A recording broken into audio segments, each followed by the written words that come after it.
Pessoal, hoje nós vamos pegar um trecho aí de uma conversa sobre a China, que tem o modelo econômico mais eficiente da história, que mais gerou crescimento econômico, que mais tirou as pessoas da pobreza e que é a inspiração para o comunismo empresarial de mercado, que é o modelo que nós defendemos aqui nos vídeos desse canal. Depois eu vou pegar a conversa inteira, hoje eu vou pegar só um trecho, mas depois eu pego a conversa inteira, amanhã provavelmente, aí eu faço o comentário sobre a conversa toda não, o trecho que fala sobre a China, né, que dá 1 hora mais ou menos. E aí quem quiser se inscreve no canal aí e acompanha aí para poder ver mais, né. Então vamos lá. Global que a China não quer nesse momento, que a China está passando agora pelo momento mais difícil desde os anos 70, desde os anos 80, porque desde aquela época a China cresce a quase 10%. Então o Partido Comunista fez um grande acordo dizendo: a gente entrega direitos econômicos, a gente garante o crescimento permanente, e em troca vocês não vão ter direitos políticos, né? Que o partido controla toda a situação, não há espaço para uma oposição. Você está falando a relação com a população. E com a população. Agora o partido vai ter que renegociar essa relação, porque a China vai passar por um momento de crescimento mais baixo. E você acha que eles precisam fazer essa renegociação? Com a população?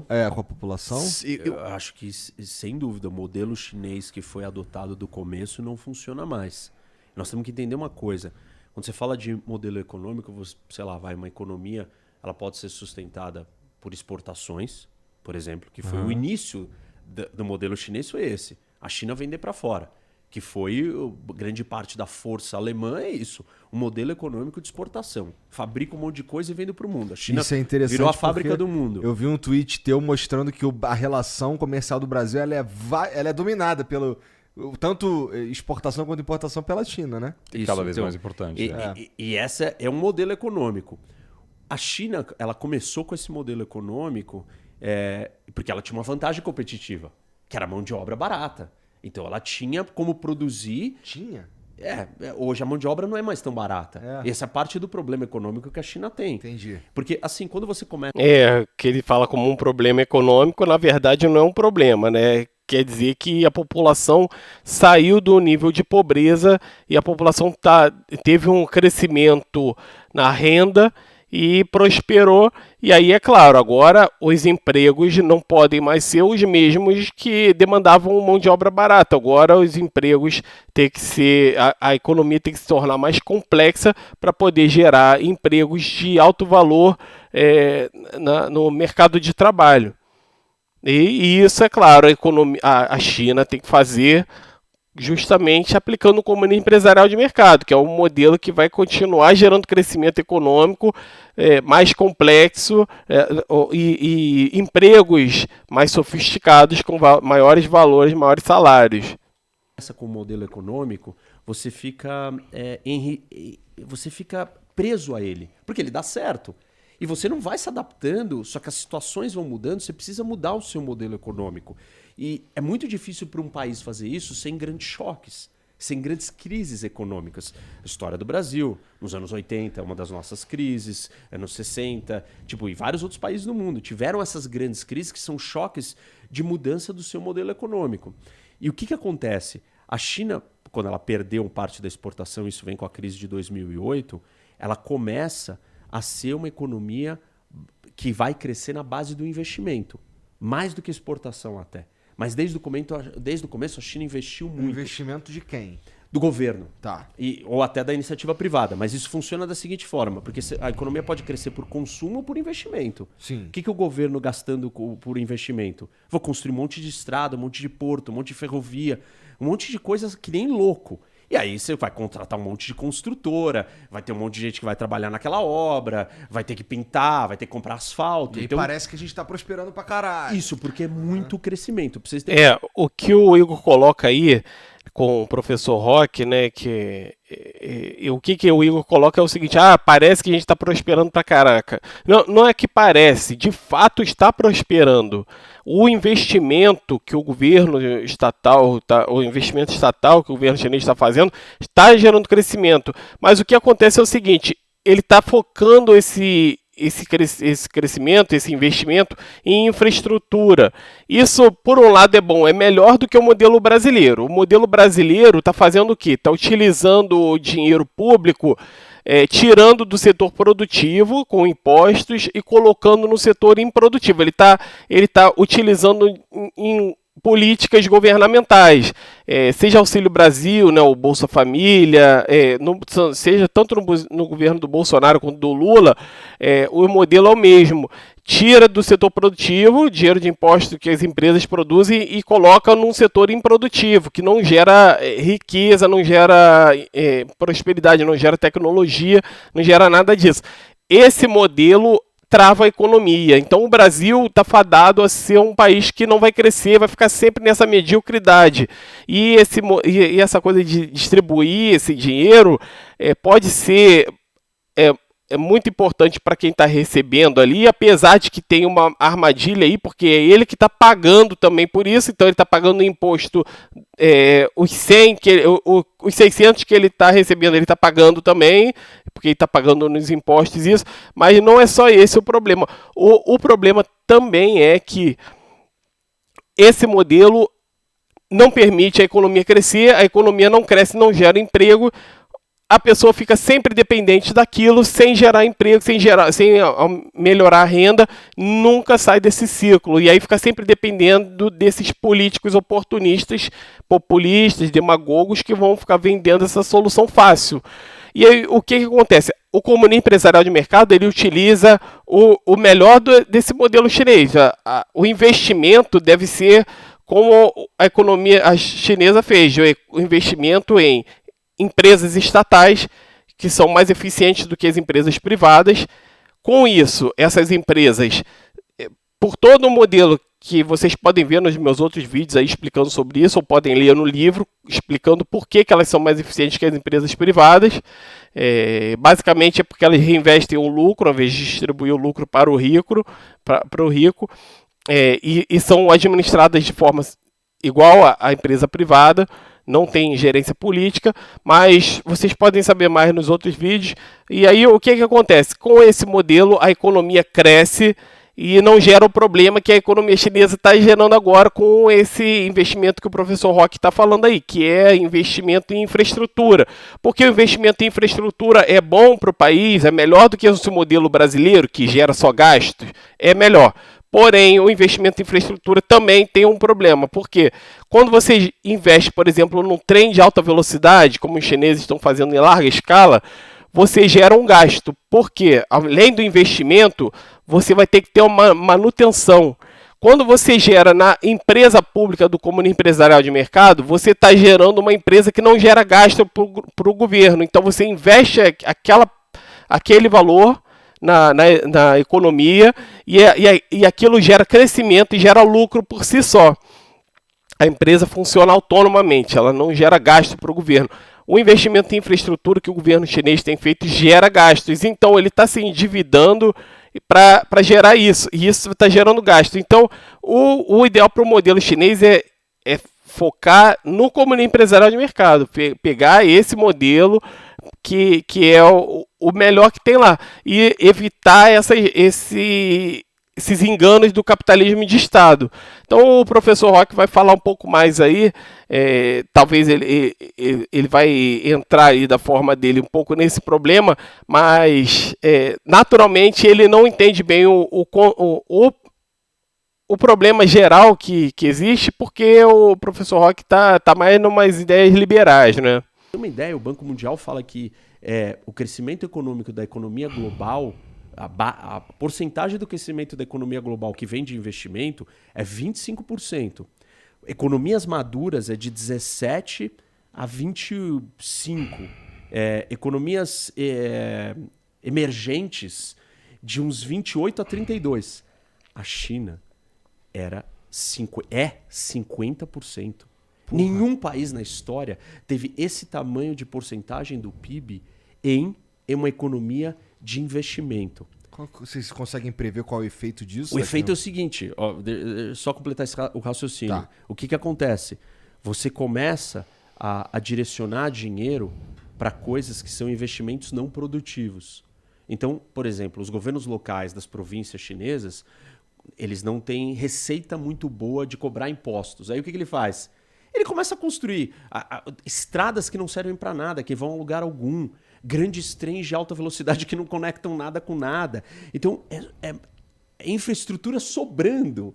E esse dinheiro é mal investido.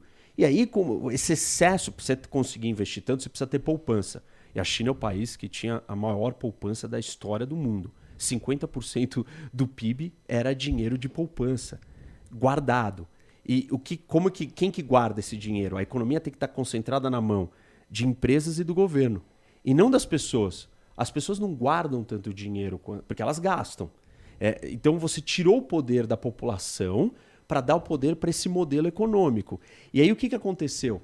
Você começou a se endividar muito. Porque esse investimento, essas infraestruturas que não servem para nada, só começaram a gerar dívida. Porque você começou a dar dinheiro para um monte de gente construir mais estrada e mais apartamento. Então tem 2 setores da economia chinesa que movimentaram a economia durante todo esse tempo, que são o setor imobiliário e o setor de infraestrutura. Investimentos não produtivos. E isso aconteceu há uns 15 anos atrás. Ou seja, há 15 anos atrás o modelo econômico tinha que sair do investimento e entrar no consumo. Para fazer isso, o que você precisa virar e fazer? Você precisa ter um acordo com a população diferente. Aonde o seguinte... Então, essa questão aí é interessante, porque sair desse investimento público para entrar para o consumo, o Comune Empresarial de Mercado resolve isso fazendo o quê? Com o investimento nas empresas públicas, você cria mais empregos. Com os empregos, os salários vão para a mão dos trabalhadores, e os trabalhadores viram o grande consumidor, o grande grupo consumidor. E isso mantém um crescimento econômico do país.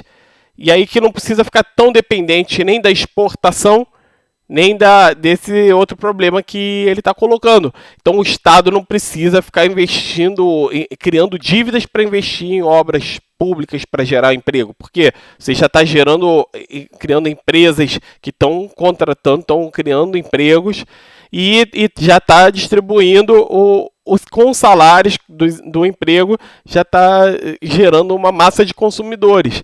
Então se resolve esse problema. É um modelo que tem que ser adotado aqui no Brasil. Para a gente sair desse problema que nós entramos aí há décadas, né?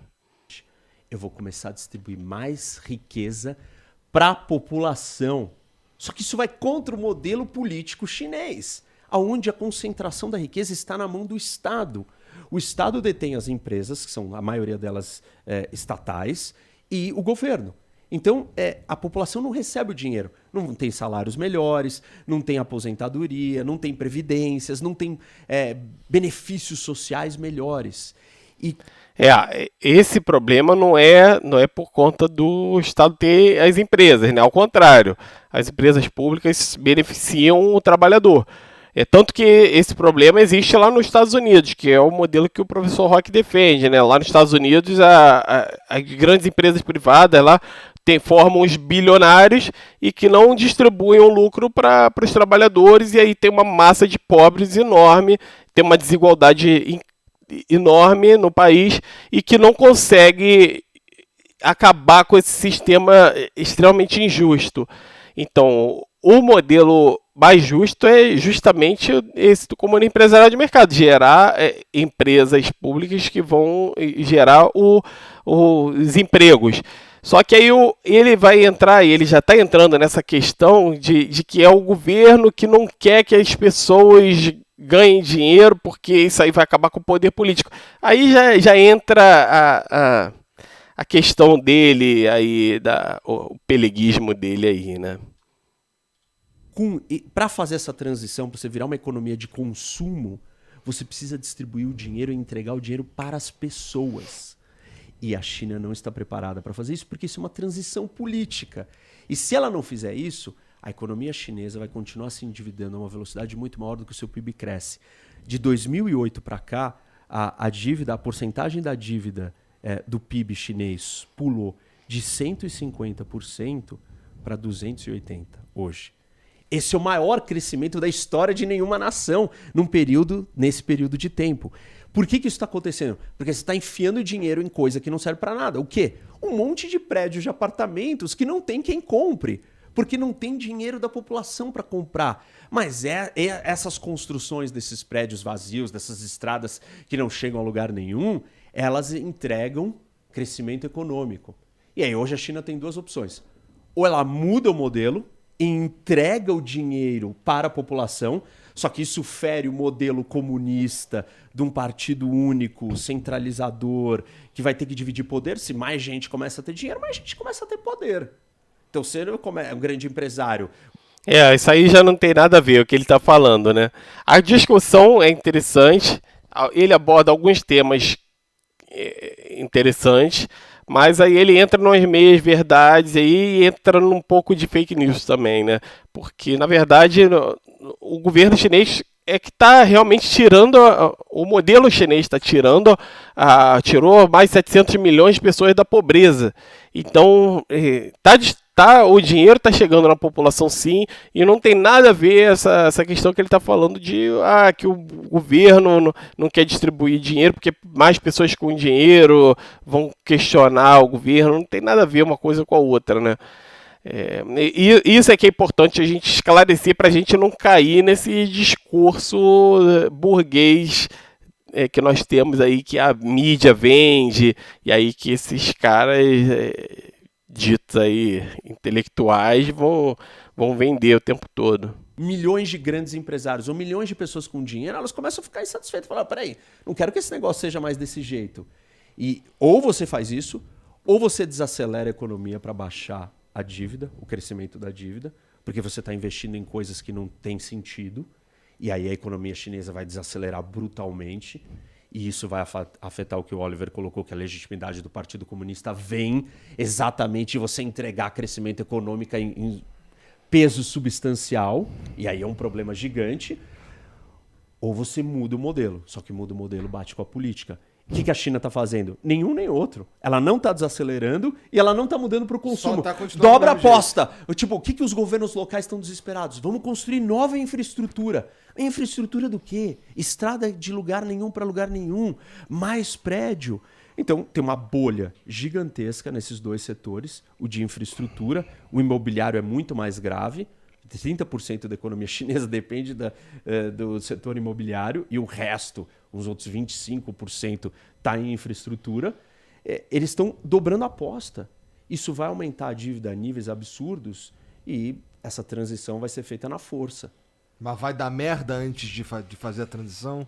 Eu acho que o regime chinês está muito mais consolidado do que o governo russo, por exemplo, né? Apesar de agora de uma tentativa de prorrogar, provavelmente por pelo menos mais 10 anos da liderança do Xi Jinping, que Quantos vai anos? contra... 10 anos? Eu acho.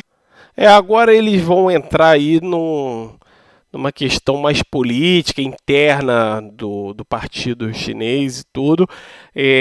A questão econômica, e eles vão voltar mais para frente, então eu vou deixar para entrar nessa parte aí no próximo vídeo. E aí já tem depois mais uns 40 minutos aí de vídeo falando sobre essa parte econômica, que é o que mais importa pra gente, né? Porque pra gente não é adotar o regime chinês político que é a questão, e sim adotar o que tem de melhor na experiência chinesa quanto à economia. Aí é que nós temos que nos beneficiar da experiência chinesa, que é o comunismo empresarial de mercado, é esse modelo. E aí a política, nós temos que ter a nossa aqui, que tem a ver com a história brasileira, né? Porque a China tem sua história particular, né? Eles têm 5 mil anos, né? Tem 2 mil anos de Estado chinês, né? Eles têm uma religião confucionismo, né? Uma religião que ensina a tratar da coisa pública, tratar do Estado e tudo. Então, nós somos duas realidades bem diferentes. Eles têm concurso público há 1.500 anos. Então, a gente vai falar bastante mais aí sobre a China nos próximos vídeos. Aí tem muita coisa aí sobre a China. E até o próximo aí.